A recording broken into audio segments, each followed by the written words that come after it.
in Germany actually who runs that website. I try to translate most of it into English. I might have left a couple of things out, but I think you get sort of like the bulk of the idea. What happens here? It shows the global top 100 platforms by market capitalization, and without going into any detail, what do you see on first sight? You see that the US, followed by Asia, lead the platform race. There's almost no question about it, right? It has skewed a bit more in favor of the US in the last 2 years. Before it was almost getting even, right? So Asia was catching up, particularly the Chinese platform business has been catching up tremendously. EU and Africa are not necessarily that relevant to platform economies. Why?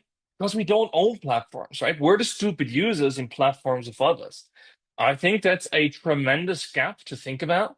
And Africa, in my opinion at least, would have the potential from a population perspective and from a growth perspective and technology adoption behavioral trait generalized, which I know is tough, but nevertheless, if you generalize, to establish platforms that could compete at least within that region.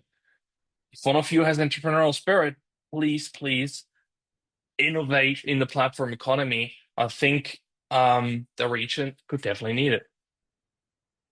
And the last thing that we need to mention here without going into further details is the hypothesis the platform always wins, and we'll pursue this in a bit.